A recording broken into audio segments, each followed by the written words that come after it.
Friends, welcome to our channel. ప్రస్తుతానికి మనం వచ్చేసి అయోధ్యలో అయితే ఉన్నాం కదా. ఈ అయోధ్యలో చూడవలసిన ప్రదేశాలు చాలానే ఉన్నాయి. ఒక 8 నుంచి 10 వరకు అయితే ఉంటాయి. ఈరోజు వచ్చేసి మనం ఆ టెంపుల్ అని ఆర్డర్లో 1 బై 1 అయితే కవర్ చేద్దాం.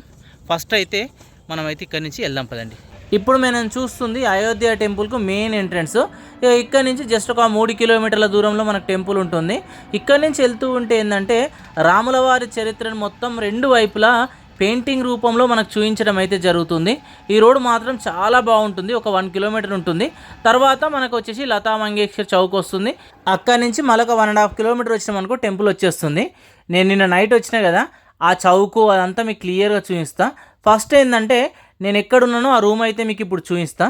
ఇక్కడ రూమ్స్ వచ్చేసి మనకు టెంపుల్కి ఎగ్జాక్ట్లీ ఆపోజిట్లో ఉన్నాయి. కన్ఫ్యూజ్ కావద్దు, నేను చాలా కన్ఫ్యూజ్ అయితే అయినా వచ్చినాక. అందుకే మీకు అయితే చెప్తున్నా, టెంపుల్ ఏంటో మెయిన్ ఎంట్రన్స్ దానికి ఆపోజిట్ గల్లీలోకి వచ్చేసేయండి. మొత్తం రూమ్సే ఉంటాయి. ఒకసారి నేను ఉన్న రూమ్ కూడా చూస్తా. ఇది 600 రూపీస్ అయితే పడ్డది. Not worth.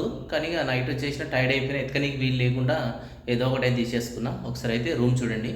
ఇగో ఈ విధంగా ఉంది. జస్ట్ దీనికి అటాచ్డ్ బాత్రూమ్ లేదు. ఒక కబోర్డ్ ఇచ్చారు, అది ఎందుకు పనికిరాదు. కానీ ఇంకో ఈ విధంగా ఉంది. అటు వచ్చేసి ఏమైనా పెట్టుకోవచ్చు, కనుక అవన్నీ ఇక్కడ పెట్టుకుంటాం మనం. ఓ ఫ్యాన్ ఇచ్చారు. ఎండాకాలం కాబట్టి మామూలుగా లేదు ఈ రూమ్ అయితే. ఇక మనం రూమ్ దగ్గర నుంచి ఇప్పుడు ముందుకు వెళ్ళి మనం టూరిస్ట్ ప్లేస్ అయితే కవర్ చేద్దాం ఏమేమి ఉన్నాయన్నది. ఇక్కడ ముందు వచ్చేసి టిఫిన్ సెంటర్ ఉన్నది. ఇక్కడ టిఫిన్ చేసిన దీనికి వచ్చేసి ఒక 70 రూపీస్ పడ్డది. ఇప్పుడు మనం వచ్చేసి టెంపుల్ దగ్గర పోతున్నాం, కానీ ఆల్మోస్ట్ మీకు సుప్రభాత సౌండ్స్ వినబడుతూ ఉంటాయి. అందుకే ఇక్కడ మ్యాక్సిమం అయితే వీడియో చెప్పలేమన్నట్టు. మన రూమ్ నుంచి ఎగ్జాక్ట్లీ మనకు ముందు కనబడుతుంది టెంపుల్. ఒకసారి చూడండి, మనకు మెయిన్ ఎంట్రన్స్ కూడా కనబడుతుంది చూడండి. ఇక్కడ ఇక మనం వచ్చేసి రైట్ సైడ్ నుంచి వచ్చినాం. అక్కడ వచ్చేసి మనకు సరియు ఘాట్ నుంచి మొదలు పెడితే అన్నీ అటు సైడే ఉంటాయి. ఇక్కడ టెంపుల్ని దర్శనం చేసుకున్నాక మనం అటు సైడ్ వెళ్దాం. ఇప్పుడు మనం వచ్చేసి రామ మందిరం దగ్గర అయితే ఉన్నాం చూడండి. మన బ్యాక్ సైడ్ వచ్చేసి టెంపుల్ ఉన్నది. ఒకసారి టెంపుల్ లోపలికి వెళ్ళాక మీకు ఫుల్ డీటెయిల్స్ అయితే చెప్తా. ఇక్కడ నుంచి టెంపుల్ దగ్గరికి అయితే వెళ్దాం పదండి. టెంపుల్ ముందు వచ్చేసి ఈ విధంగా ఉంటుంది చూడండి. మనకు ఆ టెంపుల్ అక్కడ చూడండి. ఆల్మోస్ట్ మనకు 3 ఎకరాల విస్తీర్ణంలో టెంపుల్ అయితే ఉంటుంది. టైమింగ్స్ కూడా మీకు క్లియర్గా స్క్రీన్ పైన అయితే ఇచ్చేసిన చూడండి. ఇప్పుడే మనం లోపలికి అయితే వచ్చేసినాం. యాక్చువల్గా ఏంటంటే ఇక్కడ చెకింగ్ ఉంటుంది. బ్యాగులు అన్నీ లోపలికి తీసుకెళ్ళొచ్చు. మీకు టెంపుల్ దగ్గరలో మీకు వచ్చేసి చెప్పుల స్టాండ్ కానీ, ఫోన్ల స్టాండ్ కానీ, బ్యాగ్స్ స్టాండ్ కానీ అక్కడనే ఉంటుంది. అక్కడ డిపాజిట్ చేసి మనం దర్శనం చేసుకొని మళ్ళీ అక్కడి నుంచి తీసుకొని ట్రావెల్స్ అయితే ఉంటుంది. ఒకవేళ మీకు నడవలేని వాళ్ళకు ఉంటే వీల్ చైర్ వచ్చేసి లెఫ్ట్ సైడ్ అయితే దొరుకుతుంది. ఇక్కడ తీసుకొని లోపలికి అయితే వెళ్ళండి.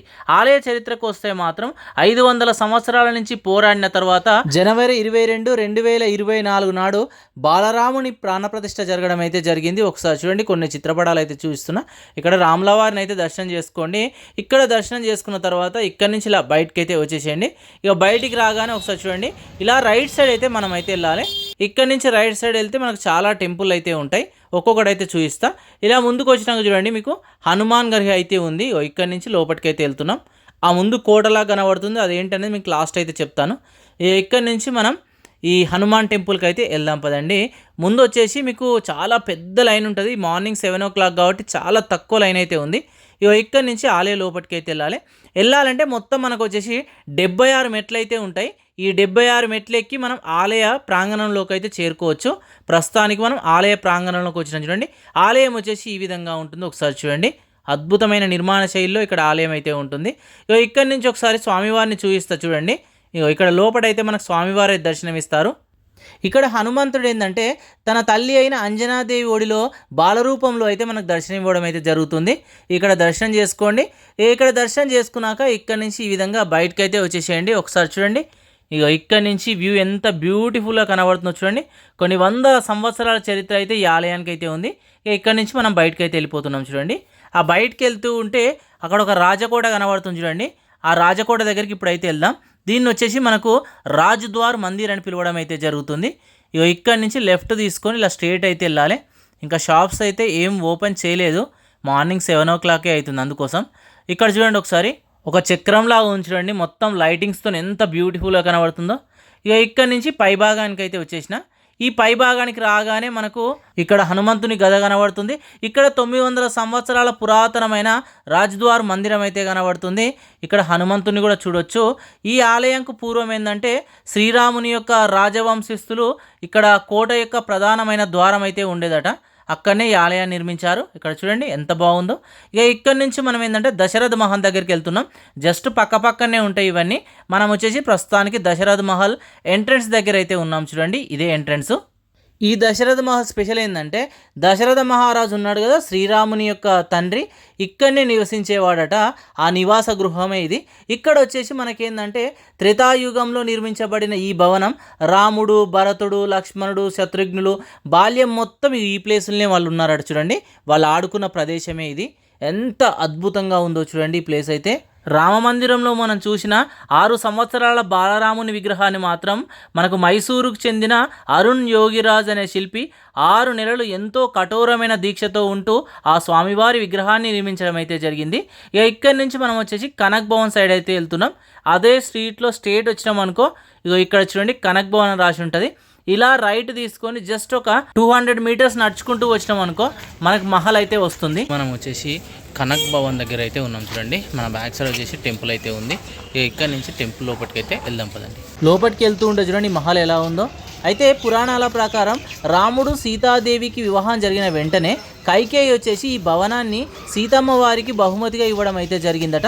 వాళ్ళు నివసించిన గృహంగా చెప్పుకోవచ్చు. అయితే తర్వాత ఈ కనక్ భవన్ దెబ్బతిన్నదట. దెబ్బతిన్నప్పుడు స్వయంగా శ్రీకృష్ణుడే మనకు ఈ ఆలయాన్ని, ఇప్పుడు మనం చూస్తున్న ఈ భవనాన్ని అయితే మళ్ళీ నిర్మించాడట. తర్వాత వచ్చేసి మధ్యయుగంలో వచ్చేసి విక్రమాదిత్యుడు, ఇప్పుడు మనం చూస్తున్న ఈ భవనాన్ని వచ్చేసి వృషభాను అనే రాణి అయితే నిర్మించడం జరిగిందట. ఇక్కడి నుంచి మనం మరొక టెంపుల్ దగ్గరికి అయితే వెళ్తున్నాం. వెళ్తూ ఉంటే చూడండి దారిలో ఇలా చిన్న చిన్న టెంపుల్ అయితే మనకు చాలా కనబడుతూ ఉంటాయి. దర్శనం చేసుకుంటూ మనం ముందుకైతే వెళ్తున్నాం. ఇక్కడ కనక్ భవన్ కానీ దశరథ్ మహల్ కానీ ఇవన్నీ వచ్చేసి 8, 9కి అయితే తెరుస్తుర్రు. టెంపుల్ అవి మాత్రమే మనకు పొద్దున అయితే తెరుస్తుర్రు. చూసుకోండి, వచ్చి వేస్ట్ అవుతుంది. ఇక్కడ వచ్చేసి శ్రీరామ్ ఆశ్రమం అయితే ఉన్నది. మీకు భజన సౌండ్లు చూడండి, చాలా భజన సౌండ్లు అయితే వినబడుతున్నాయి. ఇలా మనం వెళ్తూ ఉంటే చూడండి ఈ ఓల్డ్ బిల్డింగ్లు ఎట్లున్నాయి చూడండి. చాలా అంటే చాలా పురాతన బిల్డింగ్స్ ఉన్నట్టున్నాయి ఇవన్నీ. ఇప్పుడు మనం కనక్ భవన్ నుంచి సరియు ఘాట్ దగ్గరికి అయితే వెళ్ళిపోతున్నాం. మనకు ఈ రోడ్డు కూడా చాలా బాగుంది, అన్ని సత్రాలు అవి ఉన్నాయి. ఒకసారి చూపిస్తా చూడండి. చూడండి ఓల్డ్ దేవుడు టెంపుల్ ఉంది లెఫ్ట్ సైడ్ అయితే. అన్ని టెంపుల్ అయితే కనబడుతున్నాయి ఆడాడ. ఇక్కడ నుంచి లెఫ్ట్ సైడ్ వెళ్తే మనకు వచ్చేసి సరియు ఘాట్ అయితే చూపిస్తుంది. ఇక్కడ మరొక టెంపుల్ అయితే ఉంది. కింద కనబడుతుంది చూడండి, నాకు తెలిసి అదే సరియు ఘాట్ అనుకుంటా. ఇక్కడ రాగానే ఒక చెట్టు అయితే కనబడుతుంది. వాటర్ లేవు కదా, మామూలుగా ఉన్నది ఘాట్ అయితే. వాటర్ ఉంటే సూపర్ ఉండు. ఇప్పుడు వచ్చేసి మనం ఈ సరియు ఘాట్ దగ్గరనే ఉన్నాం. బట్ ఏంటంటే వాటర్ అయితే ఏం లేవు. ఒకసారి మీకు చూపిస్తా చూడండి, వాటర్ ఉంటే బాగుండు. ఘాట్ వచ్చేసి ఈ విధంగా ఉంది చూడండి. ముఖ్యంగా రామాయణంలో అత్యంత పవిత్రమైన ప్రదేశంగా చెప్పుకోవచ్చు. ఎందుకంటే రాముడు తన వనవాసాన్ని ముగించుకొని తిరిగి వచ్చినప్పుడు ఏంటంటే ప్రజలు ఈ ఘాట్ వద్దే ఘనంగా స్వాగతం పలకడం అయితే జరిగిందట. ఇది ముఖ్యంగా రావణుడిపై రాముని విజయానికి చిహ్నంగా నమ్ముతారు ఈ ప్రదేశాన్ని. మరలా వస్తే ఏంటంటే ఓన్లీ టెంపుల్ విజిట్ చేసిపోవడమే. ఇక్కడ ఉన్న ఈ సరియు నది అందాలను అయితే వీక్షించలేము. ఎందుకంటే వాటర్ ఏమంటే ఏముండే, ఇక్కడి నుంచి అక్కడికి ఆరామ్సే నడుచుకుంటూ పోవచ్చు, లోతు కూడా లేదు. అక్కడ అన్ని పంటలు పండిస్తారు, మంచిగా నదిలోకి వెళ్ళి నడుచుకుంటూ పోతున్నారు అందరూ. వెళ్తూ ఉంటే చూడండి రైట్ సైడ్లో ఏదో రాజమహల్లా ఉంది. ఏంటిదో నాకు ఐడియా లేదు, కానీ చూడడానికి మాత్రం చాలా బాగుంది.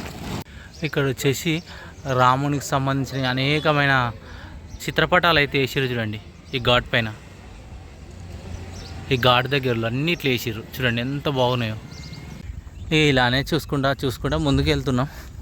సంథింగ్ ముందట ఏదో ఘాట్ కనబడుతుంది. అక్కడ కొంచెం వాటర్ ఎక్కువ ఉన్నాయి ఆ బ్రిడ్జ్ కింద. దూరం అయితే ఇంకొక 500 మీటర్స్ దూరం అయితే వెళ్ళాక చూద్దాం.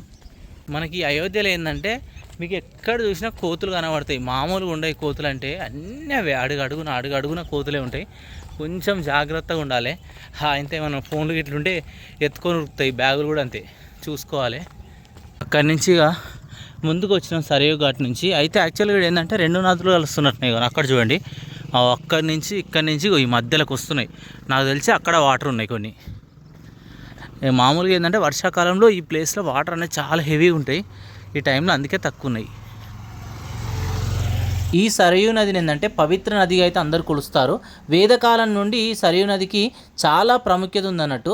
ఇది ముఖ్యంగా హిమాలయాలలో ఉద్భవించి ఉత్తరాఖండ్ మరియు ఉత్తరప్రదేశ్ గుండా ప్రవహిస్తూ చివరికి ఏంటంటే గంగా నదిలో అయితే కలుస్తుంది. ఇలా రాగానే చూడండి అక్కడ ఒక టెంపుల్ అయితే కనబడుతుంది. ఘాట్ వచ్చేసి కొంచెం చూడనీకి బాగుంది, కొంచెం వాటర్ ఉన్నాయి కాబట్టి. ఆ రైట్ సైడ్ ఒక టెంపుల్ ఉంది, ముందుకు వచ్చినాక ఇక్కడ కూడా టెంపుల్ ఉంది. ఈ ఘాట్లో వచ్చేసి చిన్న చిన్న టెంపుల్ వచ్చేసి చాలా ఉన్నాయి.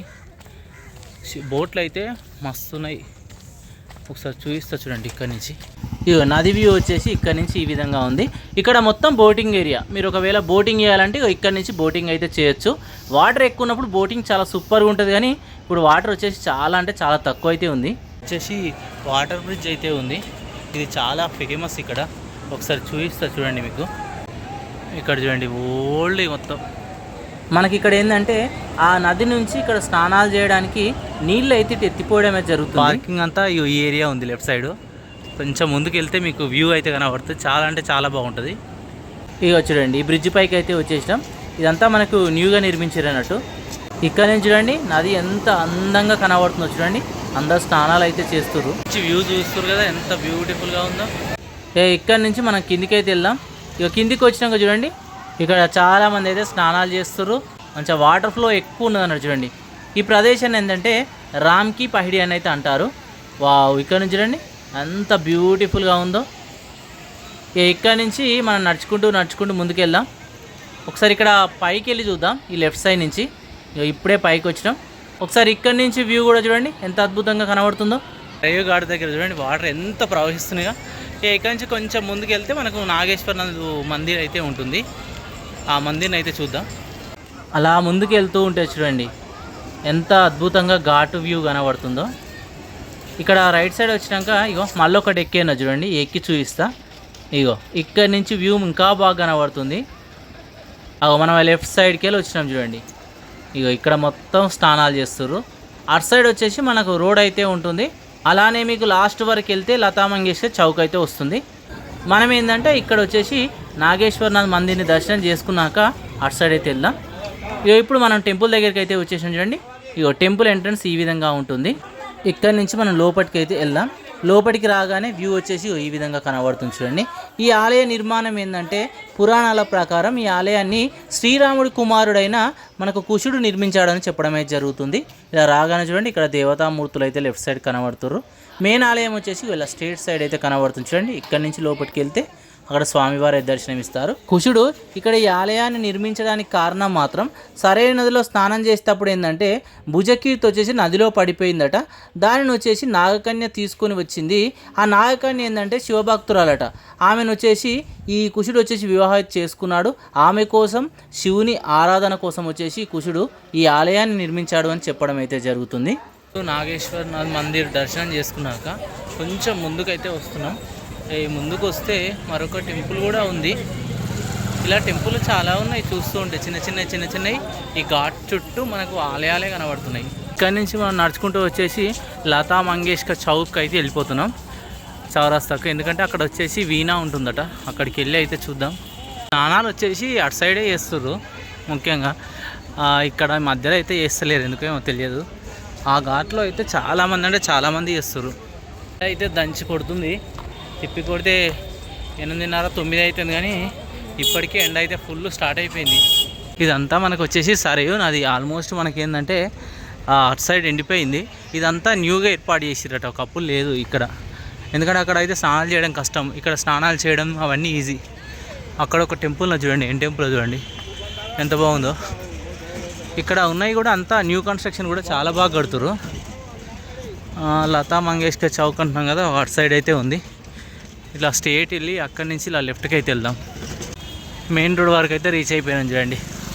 ఆ మెయిన్ రోడ్ నుంచి రైట్ తీసుకుంటే టెంపుల్ అనుకుంటా, లెఫ్ట్ తీసుకుంటే మనకు చౌక్ అయితే ఉంటుంది. కొంచెం ముందుకు వెళ్తుంది మనకు. దానికైతే మనం ఈ లతా మంగేష్కర్ చౌక్ దగ్గరికి అయితే చేరుకున్నాం. ఒకసారి చూపిస్తా చూడండి. అక్కడ చూడండి ఒక చక్రంలా కనబడుతుంది. ఇక్కడ నుంచి ఇలా ముందుకు వెళ్తే ఇదే ఉన్నది కదా, ఇక్కడనే ఉంది చూడండి చౌక్. వీణా వచ్చేసి ఆమె గుర్తుగా ఇక్కడ ఏర్పాటు చేసిరట. ఇక్కడ నుంచి టెంపుల్కి వెళ్ళొచ్చు మనం. నేను వెళ్ళేటప్పుడు వచ్చేసి ఇక్కడ నుంచి వెళ్ళాం మనం.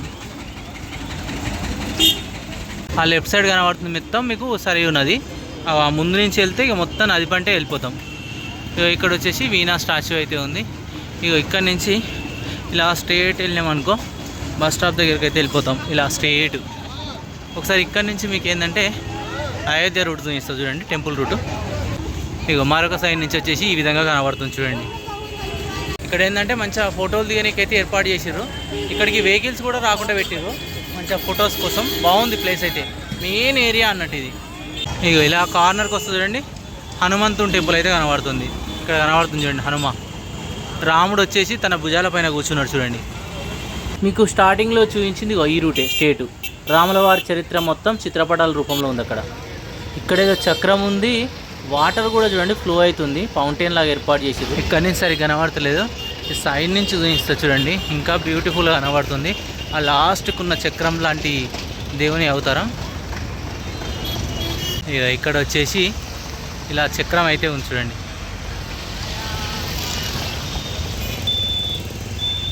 ఇలా తిరిగితే మీకు రెండు కనబడుతున్నాయి. ఇక్కడి నుంచి స్ట్రేట్ వెళ్ళిపోతే మనకు వచ్చేసి రాసింది చూడండి, రాముని టెంపుల్ వచ్చేసి 1.8 కిలోమీటర్స్, మనకు హనుమాన్ టెంపుల్ వచ్చేసి 1.5. మిగతాయి మనకు అవసరం లేదనుకుంటా.